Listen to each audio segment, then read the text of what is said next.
Right. So,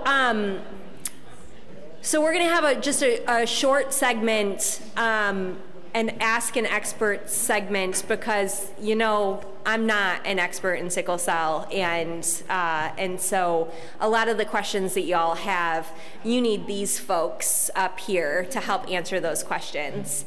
And so we had asked for a few questions from you all to get us started. I didn't get any responses. So I imagine that there are questions in your brain based on the content that we've had this morning.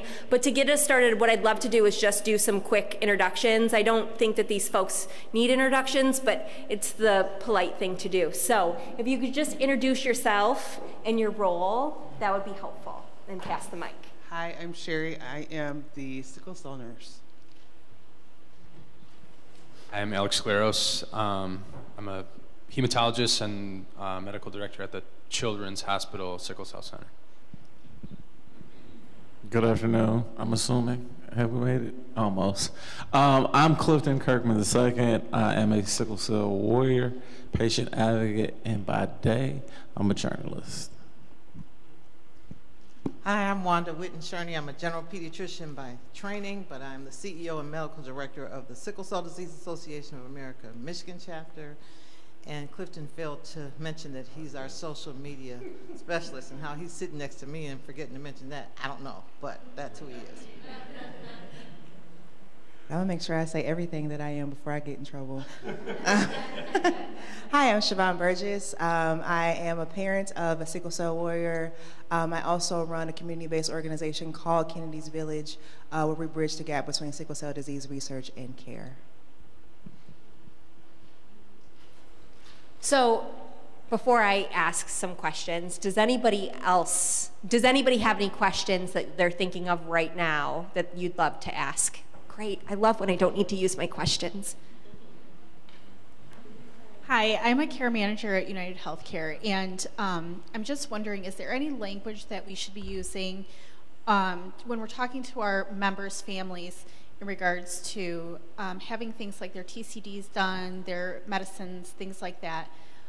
For example, I was talking with one of my members' parents earlier in the fall, and I was asking them about if they had had a TCD done for their child, and they said, nope, I've never had that done. It's never been talked to me about before.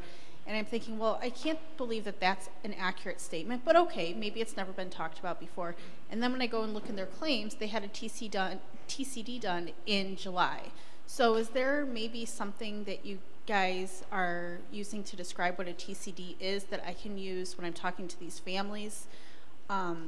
So that they understand what I'm talking about? Does that make sense? We only have one mic, so I have to really use, who wants to take this one? I mean, I think you really just have to feel it out for each individual and see what their knowledge is, you know, of it. It sounds like this person had a TCD, obviously, but maybe it was another parent that brought them, or another parent that I was discussed with, or, you know, when I'm sitting in front of a patient in the room, and I talk about a TCD, I say, you know, it's a TCD or transcranial Doppler, it's a head ultrasound, I point at my head, I say it's a stroke screen. You know, I just offer up many options. And then eventually, usually they latch on, they're like, oh yeah, the ultrasound. And so you just don't know what they'll remember it as. And if you know, I would try to know going in if they've had it, and just introduce it that way. Yeah, you know, it's been a few years since you had one, you might not remember, but he has had it before, and something like that. Thank you. Anyone else want to layer in on that at all? Okay, great. Any other questions? Oh, you gonna meet me halfway? Hi, my name is Melinda Rushing, and I am a postdoc research fellow at the University of Michigan. And my background is actually in, I'm a licensed social worker in the state of Texas. I came here for the postdoc, and my PhD is in public health. But I had a family member that had sickle cell who actually passed when she was 12, and so I have like a personal connection to the efforts around this. So my question is, my research also is around sickle cell, and I know I have an behavioral interventions background as well. And so when it comes to interventions, a lot of times we talk about education, but something I started to think is kind of what needs to be educated. You know, like I think like just knowing kind of the effects of medication or the need for these different preventative services, I think that clinically that's done really well. But I'm wondering, like, where's the gap? Like, where are the things that we need to present to warriors and their families to help promote, like, adherence? Or is there something that we're missing when it comes to what we think we need to address? And that's really maybe not even the problem, and that's not really the information that needs to be, like, provided to the families and the warriors. So that's, I don't know if I'm really phrasing this correctly, because I'm talking as I'm thinking, but that's kind of the question that I want to pose to you guys. You want that one, Wanda? Okay, great. Okay, so I think I understand your question, or I'm going to give you an answer, and then you can tell me if I answered your question at all. But I think that a really important thing is not just if they're educated, but how they're educated, and if they're educated in lay terms, and if somebody is looking at their face and seeing if they're understanding what they're saying, you know, and asking them things like, can you repeat to me what I just said so I can make sure you understood? So that's one thing. But the other thing, and my bigger concern, is education for adult warriors, because basically a lot of adult warriors are getting their care in the emergency room and in the inpatient setting, and so there's not a place for them to be educated. And so getting to them and educating them, I know that one of my huge problems, I think, when I look back at my career, spending 30 years in the Comprehensive Sickle Cell Clinic at Children's Hospital, is that I really focused education toward the parents and not enough toward the warriors. So I'm concerned that there are warriors that, maybe not so much since I've been gone, but warriors that are out there that their parents know a whole lot, but they don't know that much. And so we have to get them to a place where they can get educated. And part of the problem is there's no place for them to go, you know, right now, particularly in Michigan or anywhere around the country. And so we have to look at that. And then there's a lot of really great material, a lot of great information, a lot of great resources on social media. But a lot of warriors are not on social media, you know, and you tend to see the same warriors over and over again at these meetings and webinars and so forth. So the information needs to be put in a place where it's well organized and people have access to it. I would also say that education is not doesn't have a finish line. Each one of us in here, I would imagine if you're in some form of social services, right, you need CEUs. If you're a doctor, I hope to God that you have something that you have to continue to do to learn. So education is, okay, hope you just didn't graduate and that was it. But education is a continuous thing. So, for example, I went to the education session when my youngest daughter was diagnosed. Kennedy was 2 months old. I met Dr. Shurney then. If that was the only time that I was educated on penicillin, hydroxyurea, then when she was 2 months old, she's now 7. Then that's a long time from now. That was a huge gap between that time and then. So if you think about this as we're all people, right? We're talking about this before. You can't just decide to show up at my house if you want no one to show up at your house. We can't just decide that you told me once and now I need to remember that. Well, no one told you the thing that you had to learn once and someone expected you to remember it from one time. Some of us had to take our licensing exams over and over and over again. And so when you think about education from that perspective, think about that as a continuous thing. And also think about the perspective of, at 2 months when Dr. Shurney talked to me about Kennedy, I'm on a much different journey than I am now at 7. We're gonna be on a much different journey at 17. We're gonna be on a completely different journey from then on. So we're always going to need to be educated, but not just the sickle cell warrior. Think about the fact that we're all people. Everyone is going to continuously need to be educated.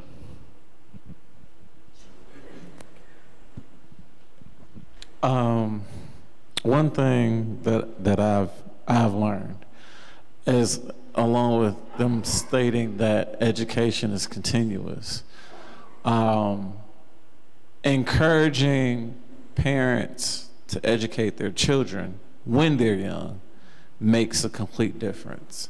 I do know for a fact, me versus some of my friends, a quite interesting story really quickly is that when I got to college, I hadn't seen a friend of mine who had sickle cell in years. I simply looked at him and could recognize that intrigued by his eyes being jaundiced, and I was like, do you have sickle cell?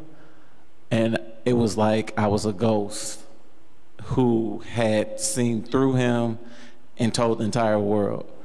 But he's not comfortable in speaking out about having sickle cell. So when we deal with sickle cell, we not only have warriors who are afraid to talk about it, a lot of families are afraid to talk about it. You know, just with the total illness itself.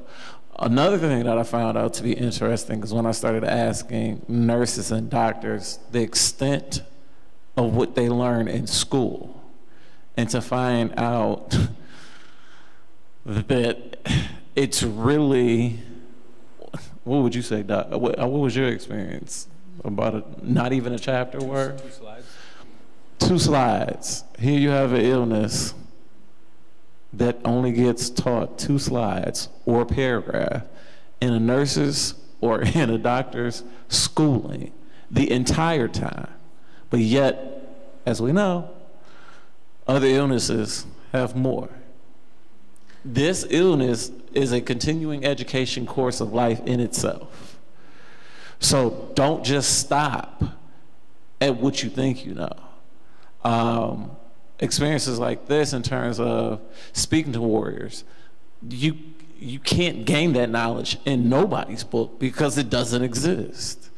You know, so we have to understand as medical professionals that, hey, schooling only taught me 2 seconds worth of information when there's literally thousands of lifetimes of information that's out there, if that makes sense. So don't just stop at the fact that, oh, I know about sickle cell, but what do you really know? Have you done your own research?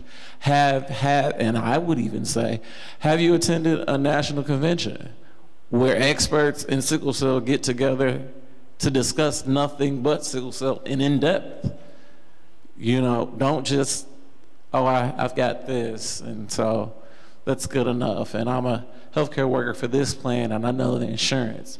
There are other opportunities of being able to continue to learn about sickle cell and a complete total entity. I mean, because we know that this illness, there's, as she likes to say, there's layers, and you can't unpeel all these layers just at one time. And that's me coming from a warrior who's doing more work to make sure I even learn more. All right, I'm done talking. Are you sure? No, I'm kidding. Other questions? You know I love you, Clifton.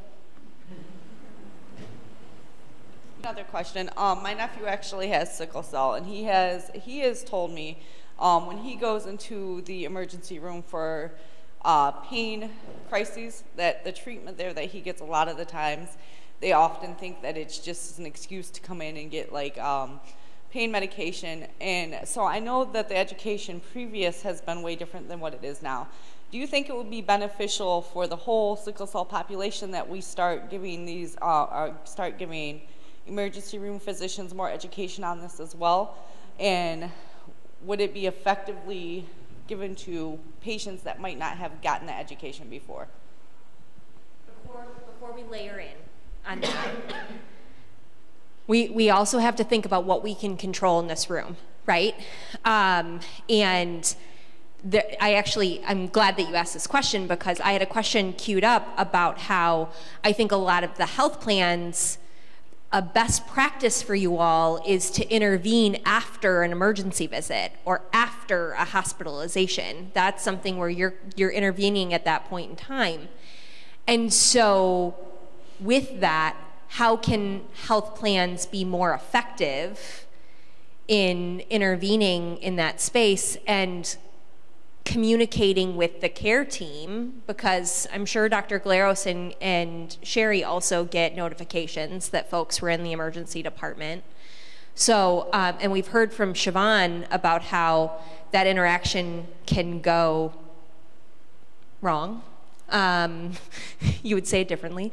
But so anyways, if I could just layer in on that, because I don't think that this group is going to be able to change how emergency providers act in the emergency room, but I do think that we can help families either when they're going into tackling a pain crisis or when they're coming out of a hospitalization or an emergency visit, and how can we help diffuse any situations that maybe happened there. So I just, if it's okay if I can segue in that way.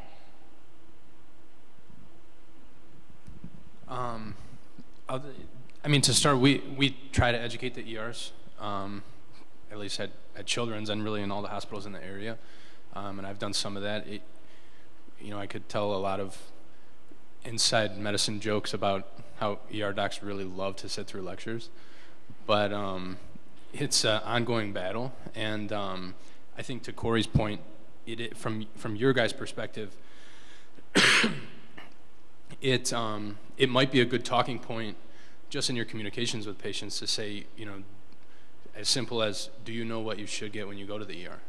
And if they don't, then, you know, send them our way. Because we try to talk about it, but obviously there's people that we don't get to before they get to the ER.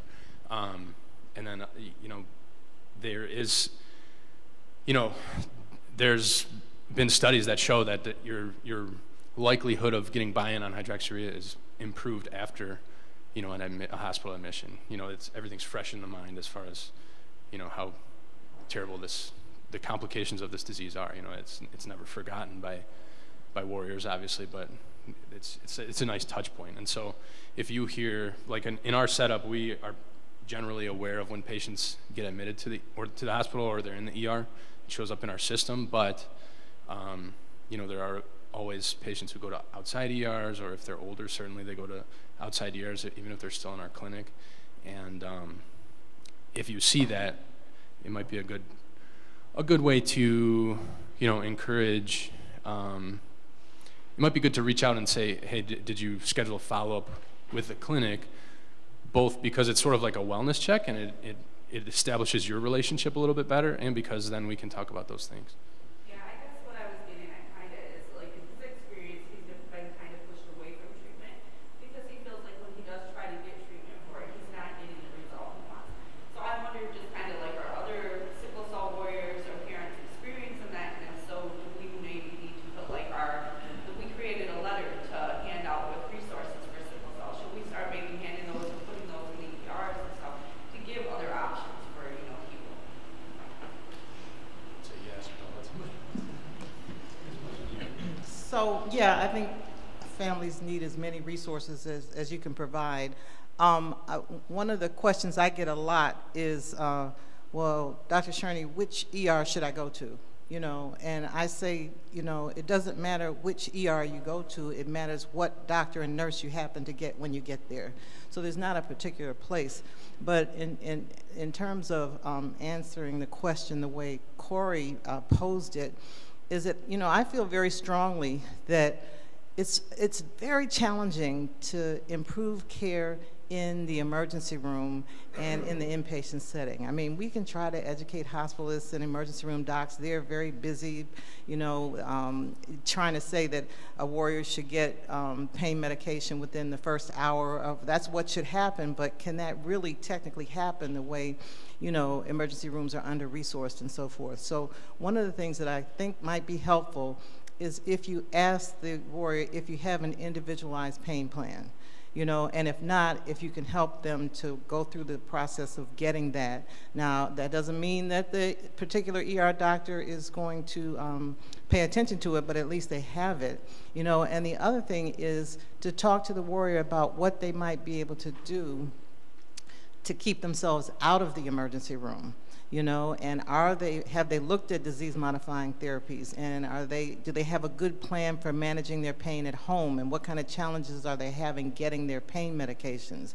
Because I think the real answer is to get the patients out of the emergency room and out of the inpatient setting and into a true medical home where we can focus on maintaining health rather than treating complications. And the other really important thing that we're working on now is having a same-day treatment center for adults who come in with an uncomplicated vaso-occlusive episode, where you can have a nurse who's compassionate, a nurse who knows how to start an IV, a nurse who believes the patient, a nurse that's not afraid to give the high doses of narcotics that are necessary because patients are so tolerant.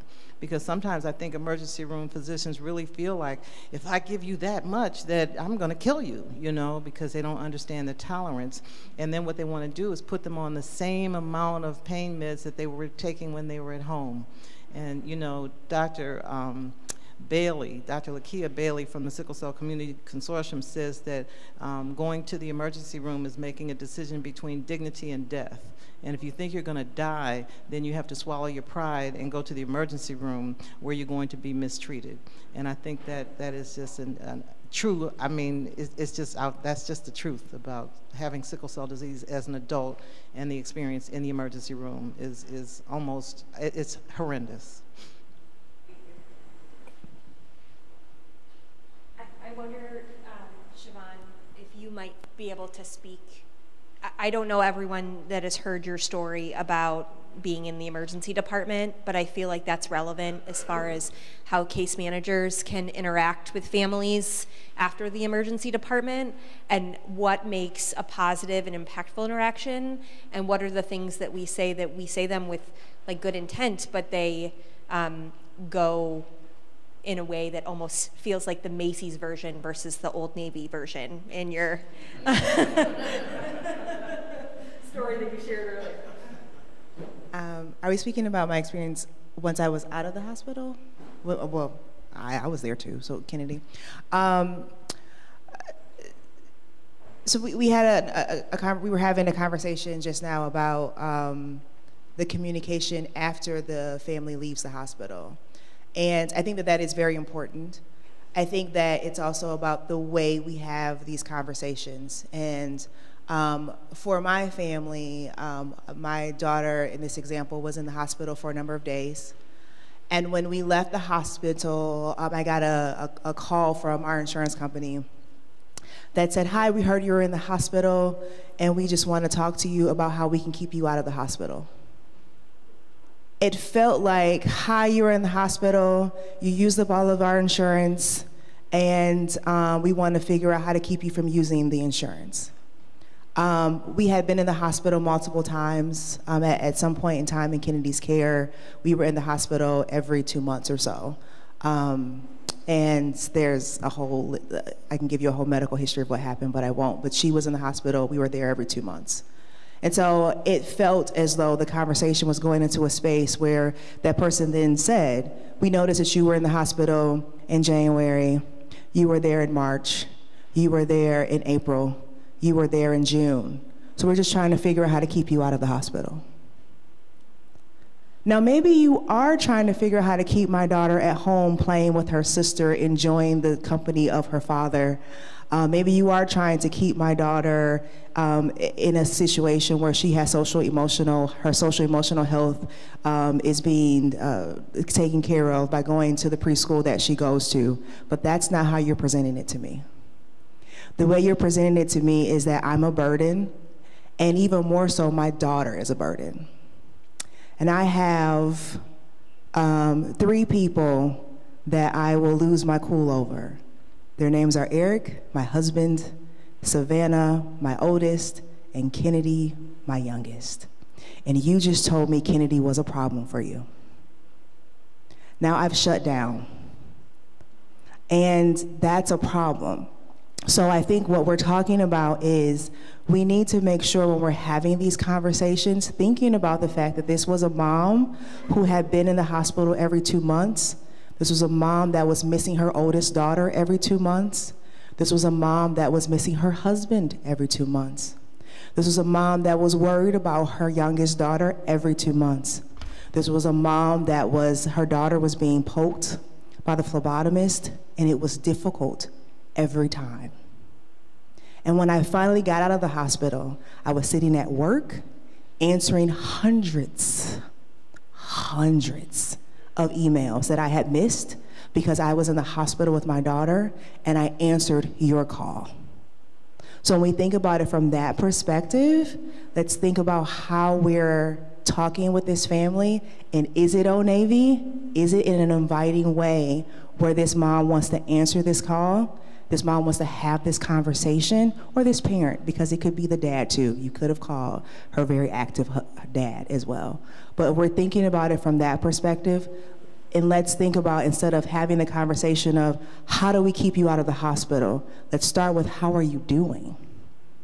Let's have a conversation, because I'm a person that's on the other side of that call.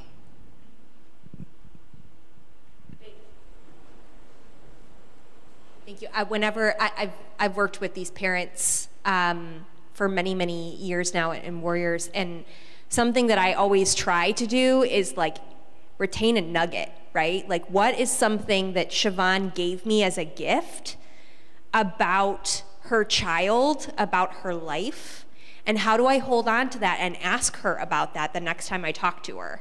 So whenever we interact, it's always not like right to the work. It's, how's the girls' chess club going, you know? And did you ever find that snowsuit that you were looking for? And you know, what's going on with your swimming classes and the temperature of the pool? And so it feels really important when we're building relationships with folks, when they give you a gift of an insight into their lives, to hold on to that and to be able to recite that back to them, to show that you're listening and that you see them as a human and that you have a shared respect for them. And so that's just like my little layer on there.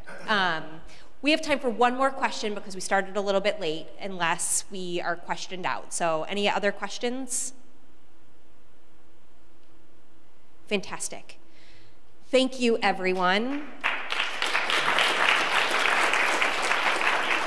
for sharing your lived experience, your professional experience. These folks are always here for you. So if you think of a question later on, you're like, shoot, I forgot to ask that. Certainly you can use the time and space here today, but also let me know and I will happily help facilitate what that is and how to work that through with y'all. So let's take another quick break, and then we're gonna come back and we're gonna hear all about incentives, which I know everyone's really excited about. I'm excited about. And then that's gonna be it for the day. Thanks.